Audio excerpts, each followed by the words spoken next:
from all media houses. We are gathered today to get an update in terms of the Energy Action Plan.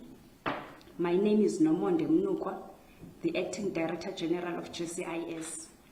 I think we will all remember that on the 25th of July 2022, the President, in briefing the nation, announced bold step that government would undertake to fix the challenges that we have of load shedding. Today we are here, the media is going to be briefed by the Minister of Electricity in terms of the status of load shedding in the country, but also in terms of how far we have gone a year later in terms of implementation of the Energy Action Plan. Honorable Minister of Electricity, Dr. Kgosientsho Ramokgopa, over to you.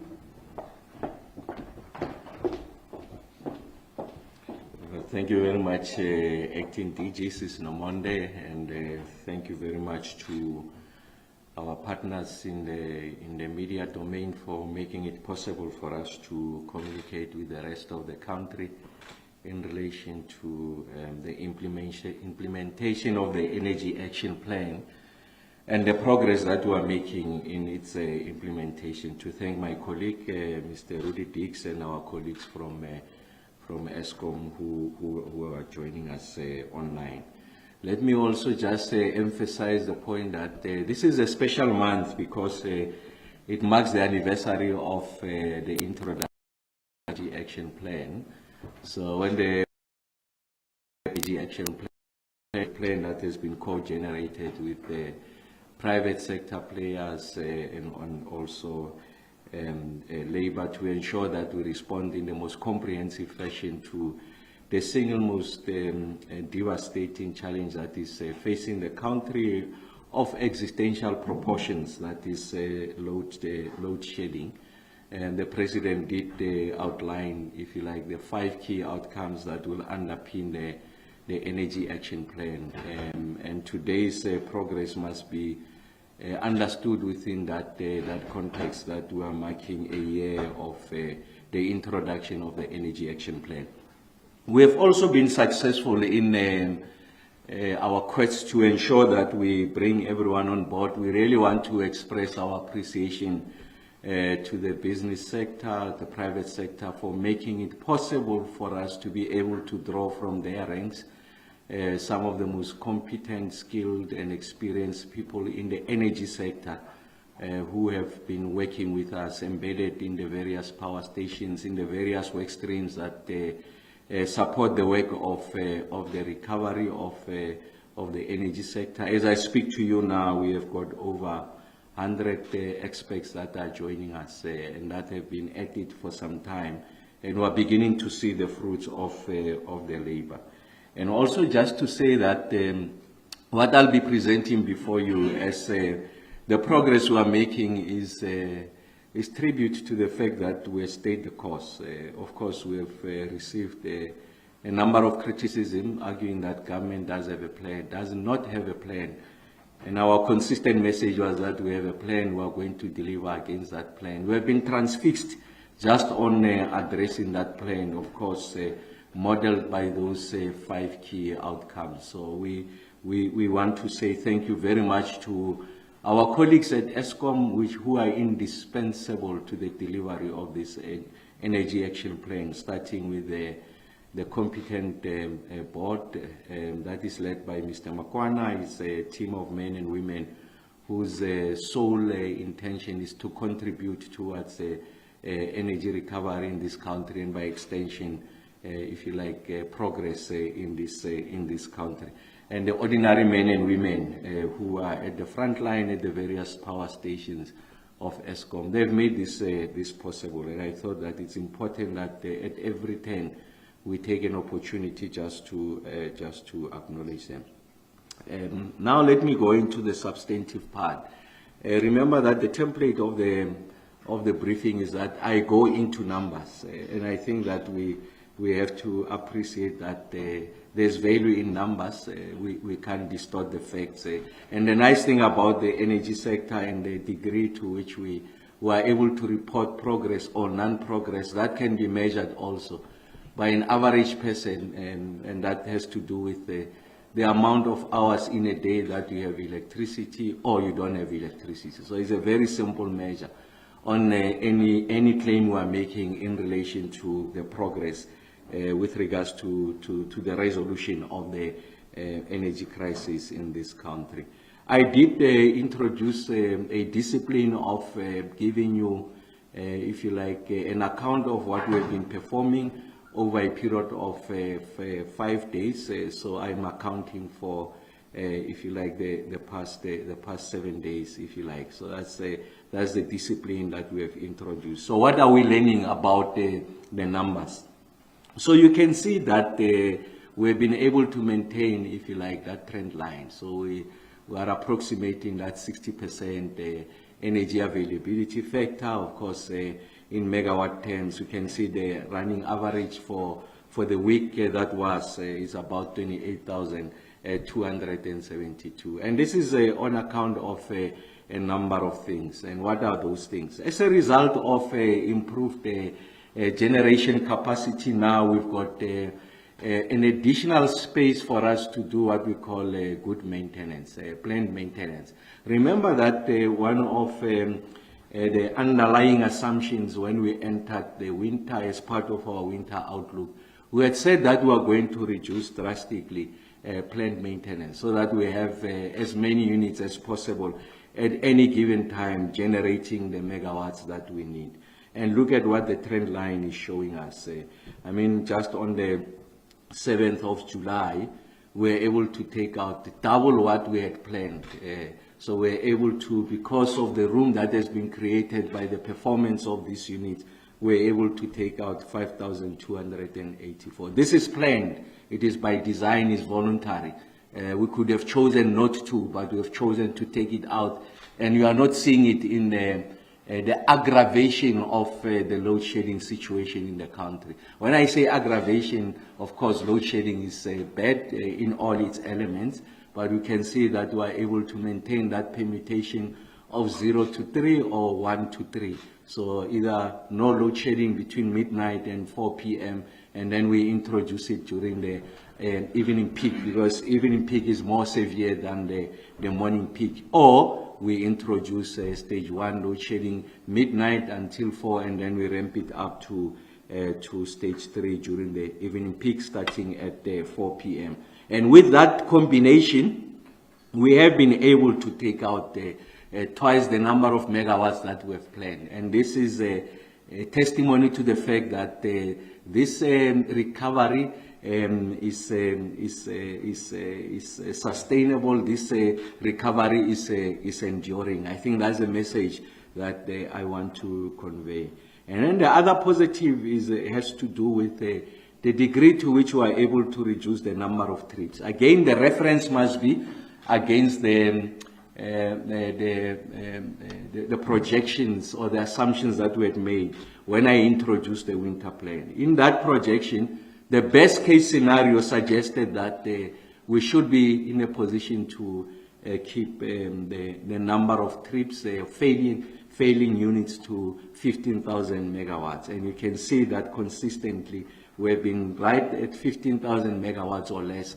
And one of the days we even recorded just below 14,000 megawatts. It's a consistency of the application of this strategy to ensure that we do everything meticulously thorough, we are deliberate and robust in the manner in which we are able to address this. And look at this number. We are just shy of the best case scenario that we had mapped when we introduced the winter outlook. And again, it contributes to that additional room that is available to us to ensure that we are able to ramp up the planned maintenance. And then the other column is partial load losses. Just for the viewers at home, partial load losses, maybe the distinction between the unplanned capacity loss factor and partial load losses. The unplanned capacity loss factor, this 14,934 average. What that means is that the unit just fails on its own. So we had not planned to take it out because of failure to maintain historically or because of other technical challenges, the unit just takes itself out. And sometimes they take themselves out as a precautionary measure because they are averting a catastrophic event, because that's how these engineering equipment are designed. So the unit on its own, it takes itself out, and then we are surprised we don't have the additional megawatts, and that's why ESCOM will from time to time come out and say, we had projected to have these stages of load shedding. Unfortunately, we have to ramp them up because the units have taken themselves out. We had not planned to take themselves out. And that eats into the credibility of this exercise. And that's why it's important that we are able to address the unplanned capacity loss factor. And then on the partial load losses, the unit is not out.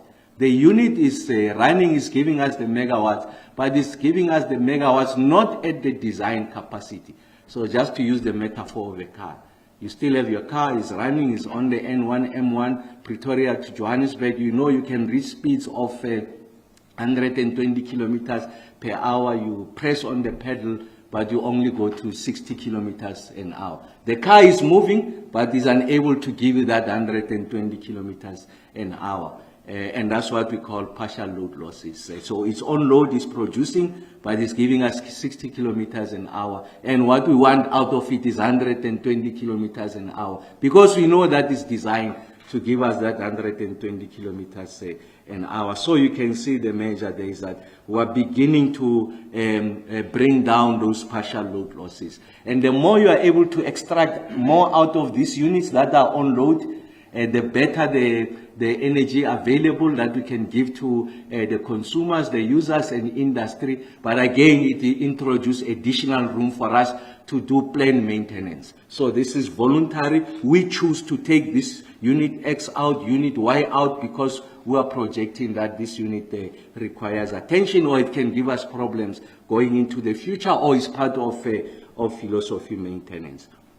And then the other aspect there has to do with the peak forecast. So remember, again, it must be referenced with the assumptions that we had made during the winter outlook. What did I say when I shared with you the winter outlook, the bleak picture that we had painted if the worst case scenario were to obtain?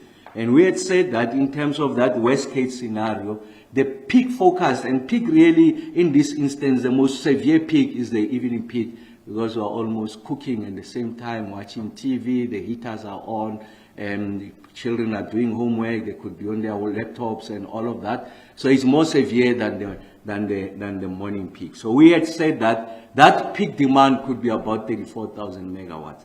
And you can see that the highest we have reached was about 30,861 megawatts on the 3rd of July. And that's a combination of a number of things. The first one is an average South African who is conscious about the situation that is confronting us, and is also a function of the message that we seek to convey to the general public, that switch off the geysers when they are not in use, switch off the lights when the rooms are not occupied. And that's becoming part of our psyche. And even in situation of electricity abundance, I think this is the discipline that we must keep for your own benefit, because you can see it translated into the pocket. You are going to pay less and less in relation to utilities, and in this instance electricity, but essentially you are contributing to the greater good of just lessening the exploitation of these resources, even if they are renewable energy resources. As we transition into the future, I think it's just good practice. So, and then industry has also contributed without undermining the ability to meet shareholder demands, their own targets of profitability, productivity, and competitiveness. They found a way of making sure that they are able to reduce demand.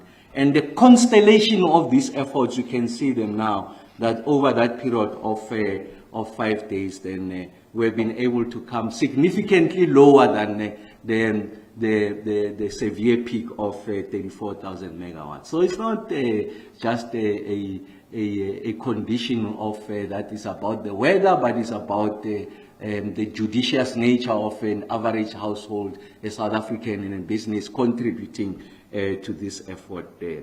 And then there's units at risk. You remember I did say that as you run these machines, you know that this unit has run for X number of hours, and in terms of design philosophy, I need to take it out to fix it, but in some instances, if it remains running, then you know this unit is at risk, it can fail because in terms of its design parameters, you need to take it out and fix it. And you can see that, of course, again, we're beginning to bring them down because as we do that planned maintenance, we're also going to reduce the number of units that are at risk.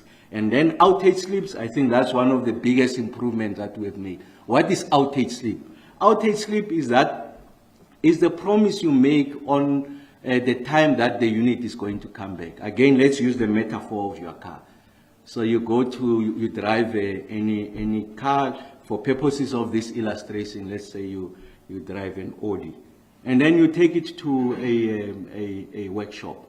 And then they tell you at the workshop that you are going to get it within 48 hours. And then you plan. You can have a lift, join a lift club, or ask for someone to borrow a car or use a public transport during that period, or hire a car during that period. And then after 48 hours, 2 days, when you're going to want to get your car, they say, we are sorry, we are not ready. Please give us 2 days. Now, in the instance of the generating unit, we take out the generating unit, let's say it's give us producing 600 megawatts, and then ESCOM projects, because I've taken out that 600 megawatts, I will be at stage 1. And then they say that we will return it. This is the plant managers. They say we will return it in a day's time, in 24 hours time. So we've promised the country that will be at stage 1. And then we know that unit is going to come back. Or let's say we say we'll be at stage 2, and then we say after 24 hours we'll reduce that to stage 1 because we know that unit is coming back. But after 24 hours, they promise that the unit will come back. They say, we are sorry, we are not ready. Then we must go back to the public and say, we are very sorry. We can't go back to a lower level of load shedding because that unit has not come back. That's what we call outage slips. And that's a function of planning. When you know I'm going to take this unit out on this day, the parts must be available in the workshop.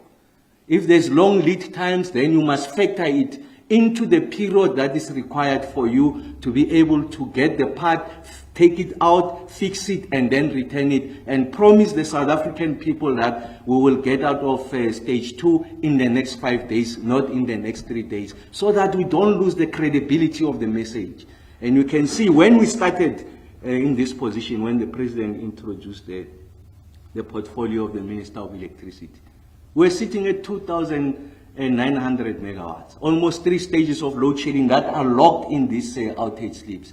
Now look at where we are. We're at 1,351, and we want to improve it. And it's a function of the expertise that are sitting with us. It's a function of us working with the original equipment manufacturers. It's a function of us understanding the units better and applying a degree of science. So I'm trying to take time just to say to you, what you are seeing, the improvement, is not an act of God.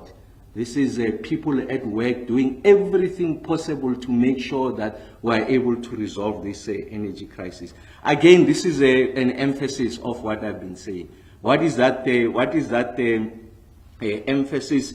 Is that we are, in fact, having the planned outages. Like I said, we are able to ramp them up. I did say that when we went into the winter, we said we'll keep it at 2,500. I did show you that we even doubled that, and then without severity of load shedding, without degrading the degree to which we are able to provide power to the country. And then, like I said, of course, that's the improvement that we are making. And then, of course, that gets to translate over a period of time into the energy that is available onto the grid. I made the point about the unplanned capacity load factor when the units are tripping. And then you can see that now we're beginning to also address that. I showed you that we're beginning now, we're below, we're about 7,000 megawatts. We really want to bring it lower. For as long as we continue to do this planned maintenance, we know that these units won't surprise us because we are thorough, we are robust in the manner in which we do it. And when we make the promise that this unit is going to run for X number of hours without it failing or being taken out, we are confident that our message or our promise will be kept. And like I said, doing everything possible to reduce the partial load losses, and I did say that it's a function of the degree to which we are beginning to understand these machines, working with the private sector, working with the original equipment manufacturers. And then there's some work that we are doing, like I said, in relation to the energy action plan. So it's important that we give you a balance sheet of where we are. This represents an anniversary. Of course, we do give you these weekly briefings, but it's important that we share with you what are some of these achievements that we have made. I've made the point just now that we have been able to mobilize private sector players. So I said that over 100 of them, are working with us. And that in part is to help us to recover the units, but also to ensure that they are able to transmit their knowledge, exchange it with some of the station managers, some of the junior engineers, so that they are able to run on their own. When we come out of this very difficult electricity situation, we'll be more than confident that we've got a cadre of young engineers at ESCOM who fully understand how these machines operate, and they would have in part accumulated that from the learnings that they would have derived working with the kind of expertise that we've been able to assemble. And then we are strengthening the issues around accountability. This constitutes that area, one of the areas of accountability. In addition to what is legislated, in addition to corporate governance, I think it's important that we reach out to the country who are able to take you on a journey on the kind of improvements and or lack of improvements that we are making, so that there's a greater appreciation and we are held accountable against the plan that we have derived. Again, I did say we're drawing a lot from the private sector, and I think they are invested in the resolution of this problem. It's a symbiotic relationship. They are invested in that. For as long as there's no quality, reliable electricity, they are unable to operate, they are unable to make an investment case, they are unable to expand their competitiveness, productivity is compromised, and the private sector has come in numbers to ensure that we are able to address this situation. We are seeing that plant improvement. I've taken you through the various elements of the plant improvement.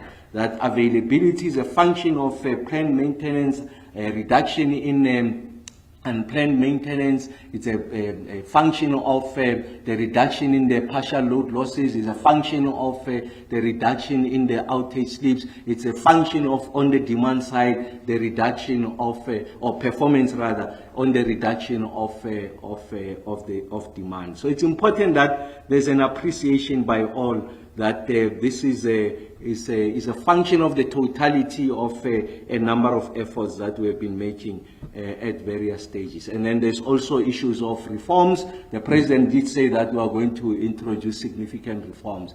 The removal of the cap on the embedded generation side. We have seen an aggressive pipeline of robust and credible projects that are coming from the private sector. That constitute now the pipeline of projects. Of course, we must enable them, and I'll share with you some of the work that we are doing in order to enable them and to realize those electrons on the grid. And I did share with you in relation to how we are addressing the regulatory hurdles, how we've been able to truncate the process in relation to the regulations around the environmental impact assessment, issues around the water use licenses.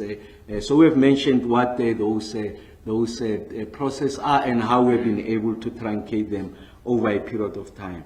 And I did say that we are reducing the frequency of the breakdowns, so the unplanned capacity loss factor. The projection when we went into the winter period, I did say the worst case scenarios had anticipated that we'll be sitting at about 13,000 megawatts, 18,000 megawatts. I'm sorry, I did show you that we're below 15,000 megawatts.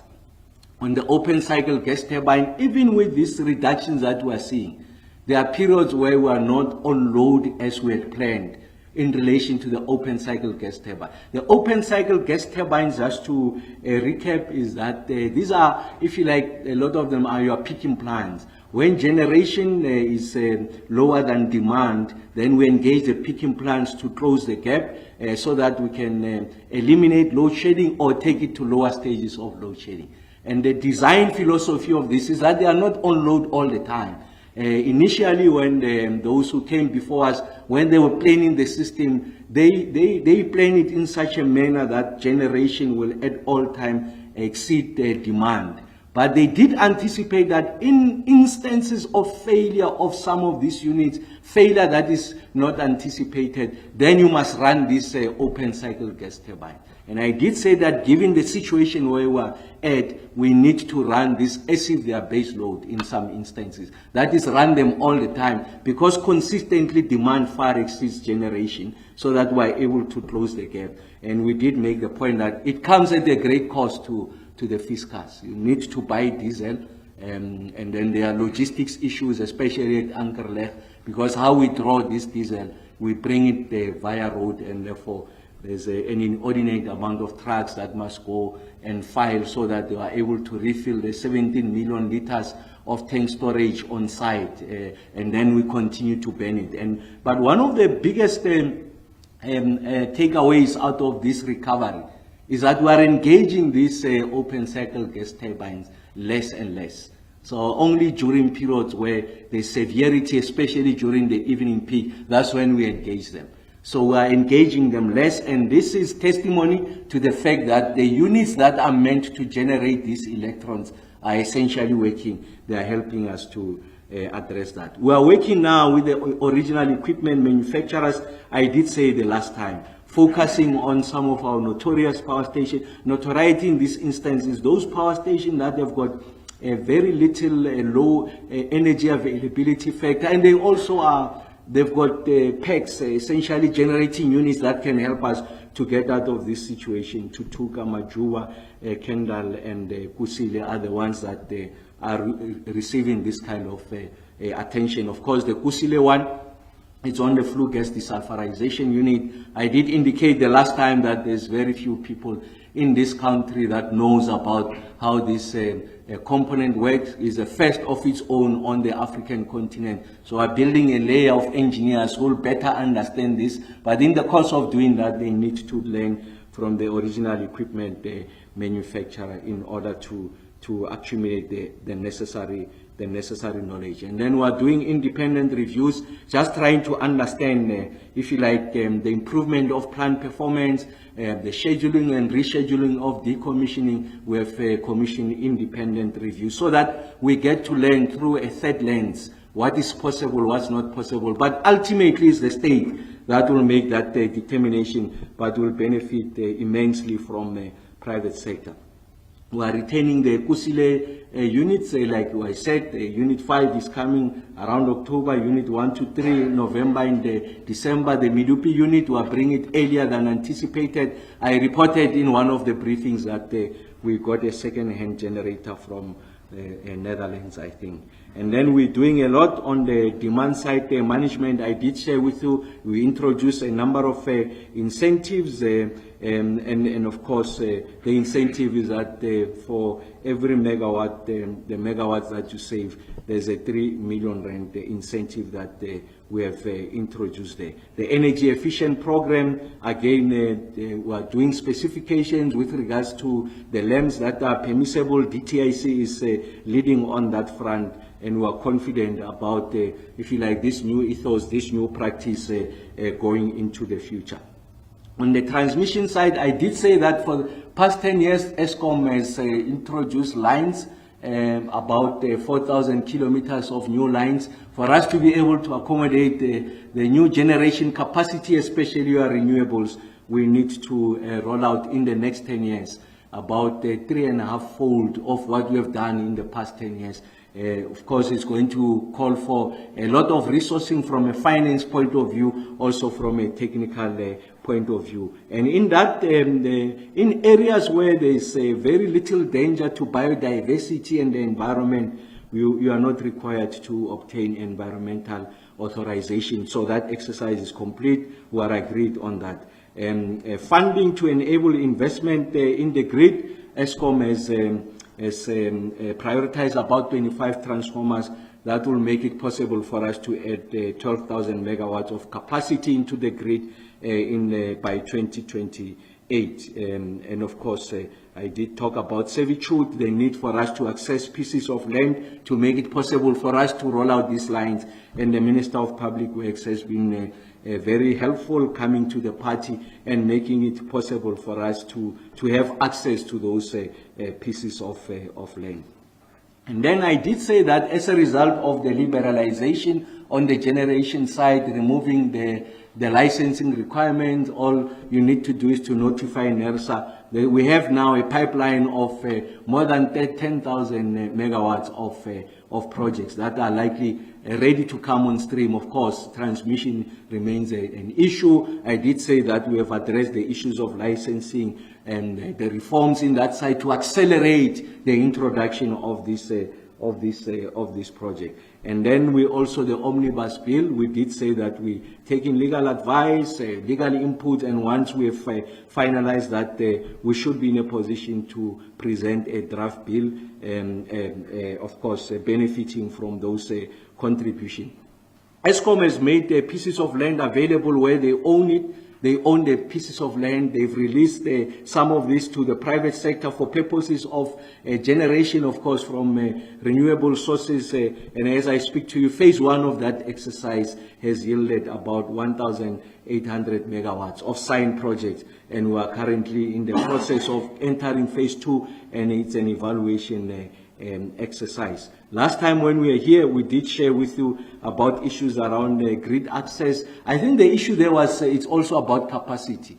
The cost estimation letters, it was taking an inordinate amount of time. Now we've reduced it from 3 months. Now it's 50 days, and we think that we can even, there's room for additional improvement. Your budget codes, we have moved from 6 months to 4 months. Again, there's still room for improvement. And really there was a function of additional capacity, additional hands, in addition to expertise. Because of that liberalization, then there's a flurry of these applications. So it's important that we are agile, we are able to respond in a manner that gives effect to the reforms that we have introduced. We have addressed the issues of EIA in issues of areas of less sensitivity in relation to the environmental issues of the ecology. You mentioned them, low to medium environmental sensitivity. We are getting into a stage where you don't need to go through that exercise.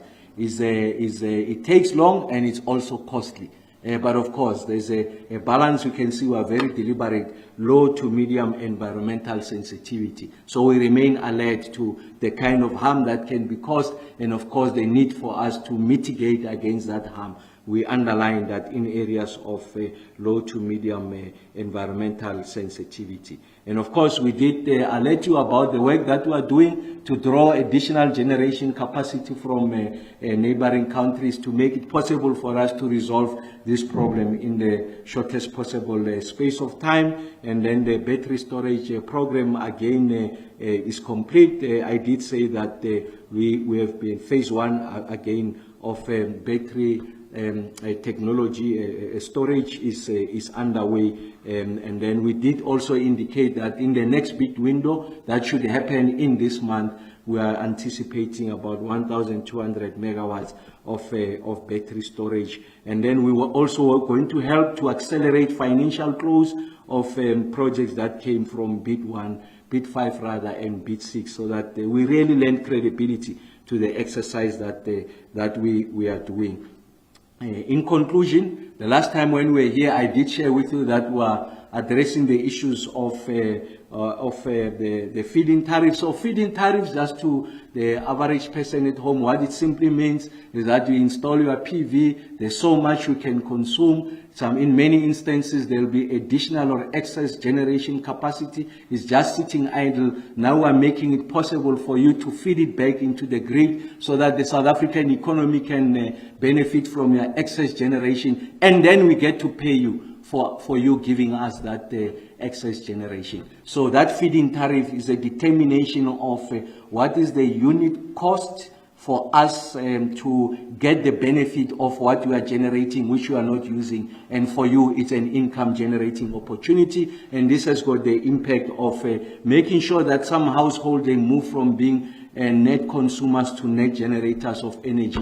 And of course, on industry, it's on a big scale. In some instances, it could be utility scale. So we're finalizing that framework so that we get to incentivize people to roll out PV. There's a significant amount of upfront capital cost. So we want to help you to recoup that upfront capital cost, and you will see that your return on investment will be quicker, and then over time, you are going to earn annuity. And then the other one that we are completing now, will be developing, is a wheeling framework. What is a wheeling framework? There's someone who's producing energy, some part of the country, or some part of the city, you want to transact with that person to buy that energy that they are producing. So it's a private sector transaction. But because the person is on the other side, you need the road to transport those electrons. In this instance, what are the roads? These are the ESCOM transmission lines, the overhead lines, and then they can also, in some instances, connect to the municipal lines. So you must pay what you call a toll fee. When you are driving, going to Limpopo, when I go and visit my ancestral village, I'm on the N1, someone has built a road there, I get to a toll road, I pay for the what we call the user pay principle. For the benefit of getting to use this road, there's a cost associated with it. That's the wheeling framework. You must pay for those electrons to get to you. So what finalizing that framework, and in that instance, will make it possible for as many people as possible to be able to contribute to this situation. So I think that brings us to an end of the briefing today. And really the intention, like I said, is to share with you the kind of progress we're making. We chuffed about the progress that we're making. And like I said, when I started, a lot did not believe that there's a plan we're working on. I did say we're transfixed on this plan. We're focused on the bouncing ball, and that bouncing ball is to get additional megawatts onto the grid, ensure that we reduce load shedding. We have achieved the first assignment that the President has given us. The President said, reduce the intensity of load shedding. That's a tick. And then the President says, reduce the frequency of load shedding. There's no tick there. We have not gotten to a stage where there's 24 hours of uninterrupted electricity supply, and will not be expedient in doing that. In some instances, Rudy will know, you had opportunity just to run the open cycle gas turbines, and then there will not be load shedding. We'll do it the right way. So that when we come out of this, we are confident at the time when I'm going to stand before you and say we have resolved load shedding. We're confident about the statement that we're making. We are not going to be expedient. There is no pressure placed upon us. The only pressure placed upon us is ordinary South Africans and business who are finding it extremely difficult. And I want to say to you, we are doing everything possible in our power to resolve this challenge. Like I said, when I started this assignment, we'll resolve load shedding. I think that we'll resolve it much quicker than we had anticipated. I don't give the dates, I give the megawatts. It's for you to determine when that date is, but I think is within the horizon. Thank you very much, Sister Mo.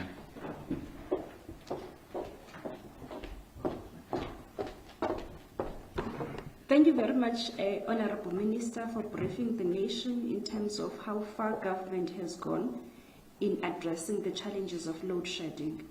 So what we're going to do now is to take questions. We understand that Minister will be assisted by some experts, Mr. Roditics from the presidency, should the need arise. So we'll start in the room, just take questions, and whomsoever is going to be asking a question, please just mention your name and the media house that you represent, and then from the room we'll then move to the questions that are online.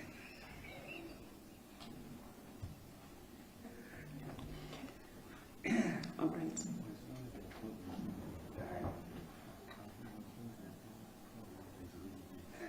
Thank you, Minister. This is Natasha from the Financial Mail. I just wanted to ask, to what extent has the reduction in sabotage, the reduction in acts of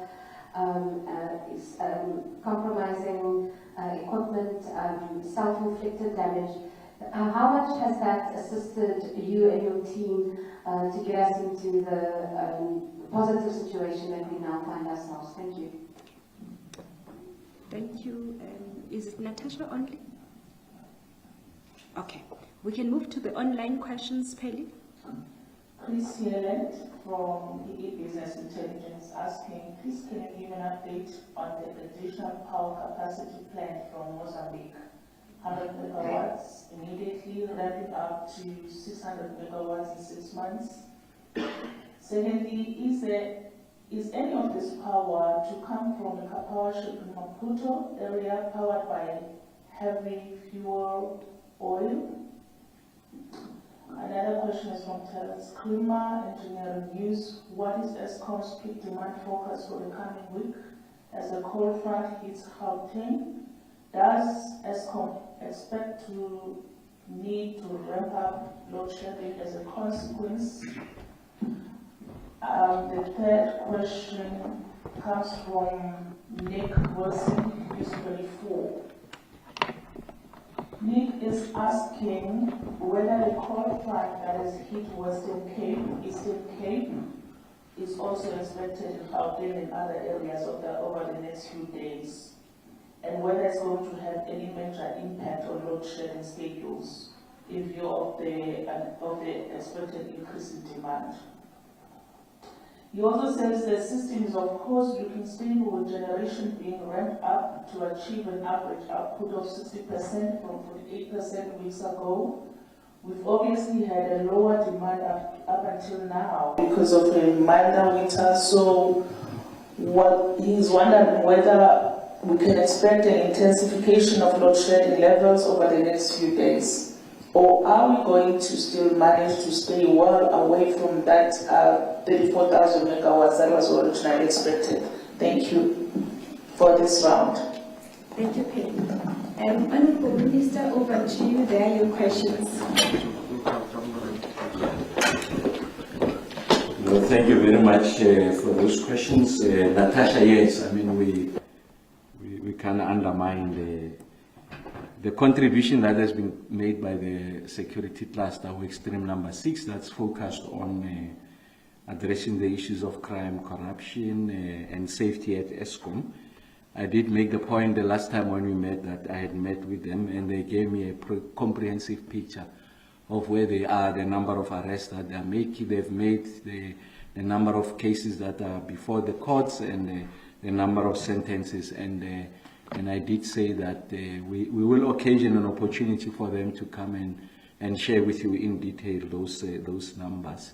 And they've committed to doing that. I think it's important that we were able to give the South African people the benefit of the work that we're doing comprehensively across all areas that contributes to the recovery effort.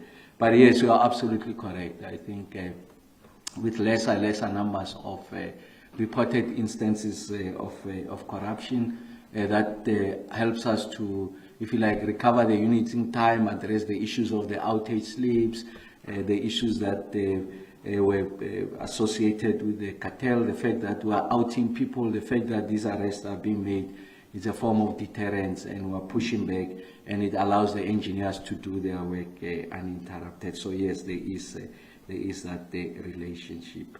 And yes, Chris, I'll get an indication from ESCOM. Remember that the principal level have that 100 megawatts. They were finalizing those details. I'm more than confident that coming back here next week, I should be able to give you a more precise status update with regards to the 100 megawatts that's immediately available and the 600 that will be available in the next 6 months. And yes, they're coming from the car power ship. That site that is docked in Maputo is the additional capacity, and that's why they were able to offer to us almost immediately. And then in relation to peak demand focus, we will just retrieve the numbers. So let me say the following as I respond to Terence and Nick. And yes, I learned from the weather forecaster, the South African Bureau of Services. They were saying that Monday, Monday is tomorrow. Yes, tomorrow is going to be the coldest day registered to date this year. And of course, with the coldest date, you expect the demand to go up. And of course, how we measure this, and this is a point I made pains to make. For me, for us to have an appreciation of where we are is the consistency on the generation side. We have control on this side, on the generation side. There's a lot we can do on the generation side, on our own, outside what people are doing and business on the demand side. So for me is that even if you get to a stage tomorrow, sometime during the week or next week, where demand just surges and then introduce conditions for us to up the stages of load shedding, the figure I'll be looking at is less on the demand side. Of course, I'll come back to this, but it's more on the generation side.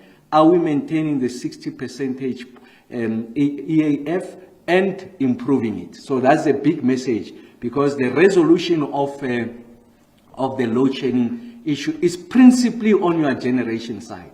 Even if demand were to surge to the worst case scenario, if these machines were performing at the rate at which we expect them to, we shouldn't have a problem. Even if it gets to 34,000, 36,000, we shouldn't have a problem. And that's why our answer is this side, and over time is about additional generation. So I thought I must put that out there.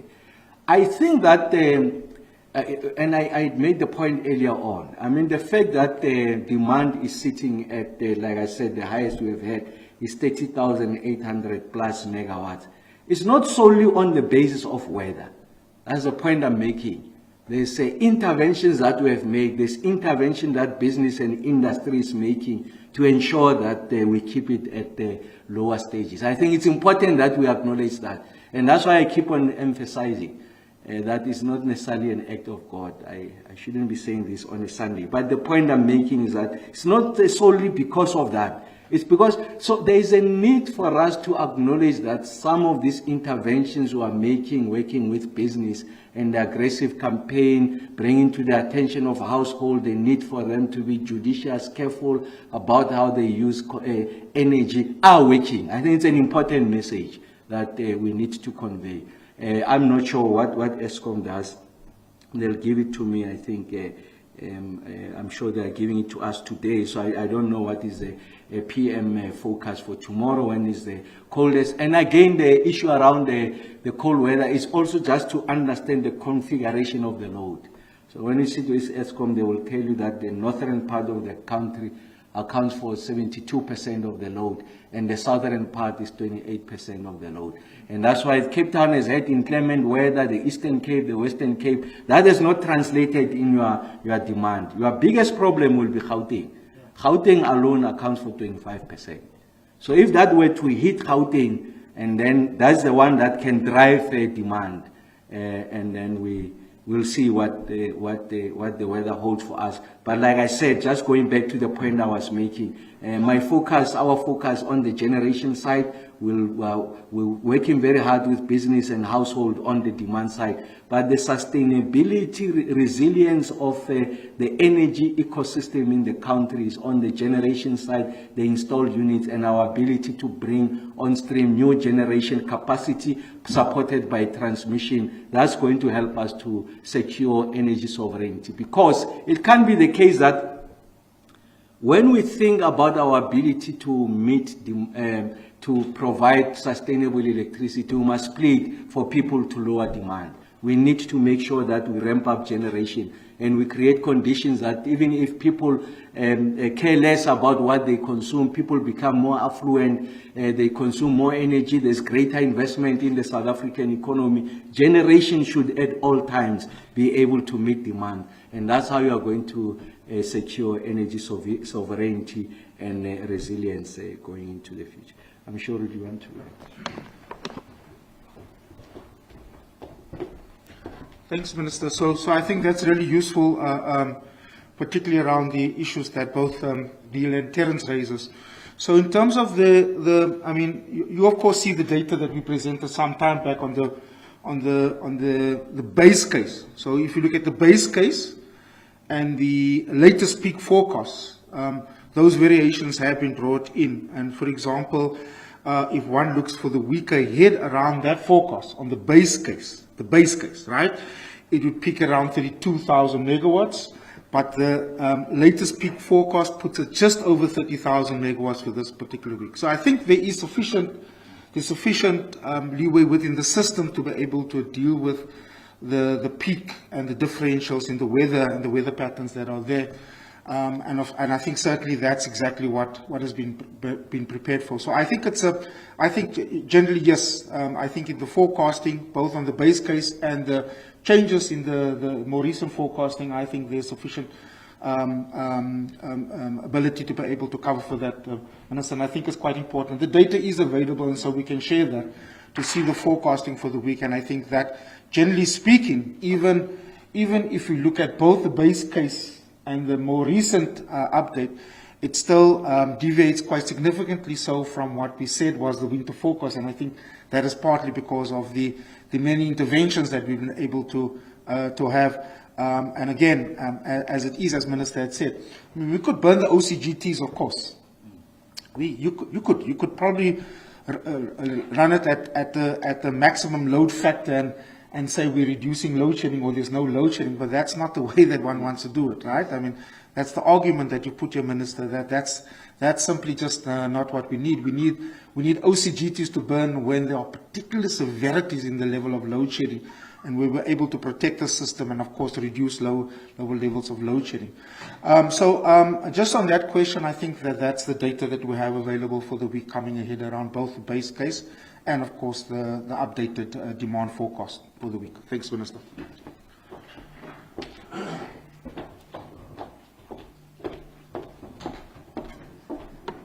Thank you, Minister. Thank you, Rudy.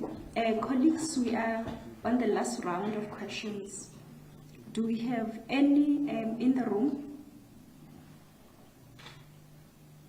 Okay, seems none.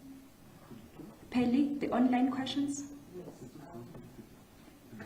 Yes, we have a question from Spelele Kutla, Business Report. He's asking whether Unit 1 of Kubek Nuclear Power Station is still on track to come back online this month as scheduled. And if the unit comes back, what level of load shedding will ESCOM be implementing, since it will have an additional 920 megawatts on the grid? The other two questions come from Chris Yellet once again. Chris is asking for the Minister to advise on the progress regarding the appointment of the Board of Directors to the grid company, NTCSA, and also progress on NTCSA obtaining a transmission license from NESA, and finally progress on obtaining agreement from lenders in respect of debt restructuring as a result of operationalization of NTCSA. The last question, again from Chris Yerend, is asking the Minister to advise on the progress regarding the negotiations to reduce the term of the three powership projects, 20 years to 3 to 5 years. Is there a chance of this happening without going out for a new procurement process? That's all we have. Thank you. Thank you, Peli. And Minister? I'll do the first one. Rudy will take the first questions, then Minister will take over from Rudy. Thank you. I'll do the Chris Allen question. So, Chris, yes, we at OS, now it's important to understand that, of course, the three license applications, which is the system operator license, the trading entity license, and the cross-border license, are all currently being considered by the National Energy Regulator of South Africa. And as it is, that is under the process of the regulator. As I understand that the regulator has had, of course, its subcommittee meetings, but it is scheduling a full electricity regulator meeting on the 27th of June to make a final decision on that. So that process is underway, and as I understand it, these applications have, of course, gone through a public participation and inputting process, Minister. And of course, NERSA would have to, in terms of its governance structures and its rules, would have to process that and, of course, provide us an update. We trust that it will be an update by the 27th of July when the regulator actually formally sits and does that. So that's going to be quite an important part of the separation, or as it is, the unbundling of ESCOM in relation to transmission. That, of course, goes hand in hand with a whole set of other areas that is already done, which is the separation structure within ESCOM. This requires, for example, the separation of staff, finances, and including, of course, governance. The governance issues are currently underway by both the board of ESCOM and, of course, it's being considered by the Minister of the Department of Public Enterprises. And this will work hand in hand with the process around getting the operational license. So as soon as these decisions are taken, there will be an announcement, of course, and that will be done as soon as the process is underway for the finalization of the board of the National Transmission Company, and those announcements will be made by the ministers as soon as that process is done. Minister, so that's where we're at with regard to the process around the transmission company, its 3 license applications, and of course the appointment of the independent board as we go forward. I'll leave the others to you, Minister. Thank you very much, Pelele. Yes, Kubek Unit 1 is still out, and I think the team there has not covered themselves in glory in that there's significant outage slips. So they keep on postponing the date of return of Unit 1, and then they've moved it twice now. So now we're entering that unit coming either late in August or early September.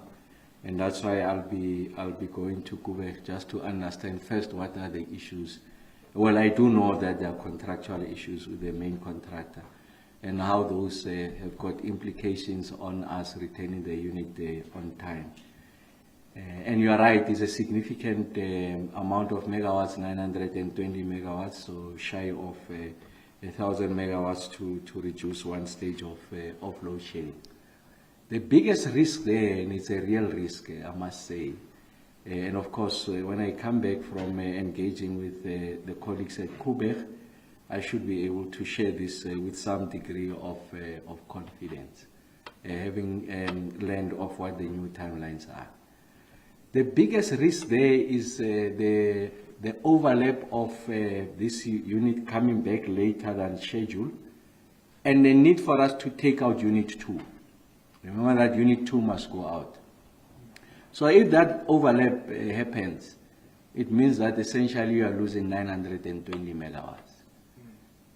And then you ask the question, so if we return it on time, we'll return it on time, the system gets the benefit of 920 megawatts, but I think about a month later you must take out Unit 2, so the net is 0.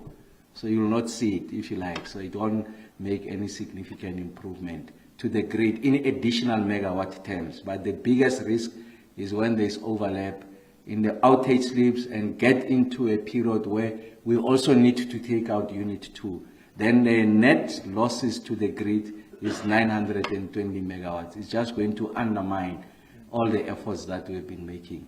And that's a big, big risk there at Kubek. We're going to go and understand what the issues are. And in relation to the car power ship, there has been a conversation as late as last week, and that conversation really were focusing more on the issues around access and berthing at the various ports, a conversation that has happened with Transnet, facilitated here in government, with the car power ship people, and then we'll get to a stage of the consideration for the reduction of the period of contracting. That they will accept it is a different conversation. Once those are concluded, we will be able to share with you. But it's a proposal that has been put before them. I'm sure they'll come back with a response, and once that response is before us, I should be able to share with the rest of the country. But thank you very much for the opportunity. We don't take this lightly, and just thanks to members of the media for creating a platform for us to give an update to people at home. Like I said, we'll keep at it. We're going to give you updates. We are going to be transparent. We account to you so that you have an appreciation of where we are. Even in periods where we run into significant difficulty, we will not hide the facts. We'll simply surface the facts and tell you what is it that we are doing to address the situation. Thank you very much, Sis Noma.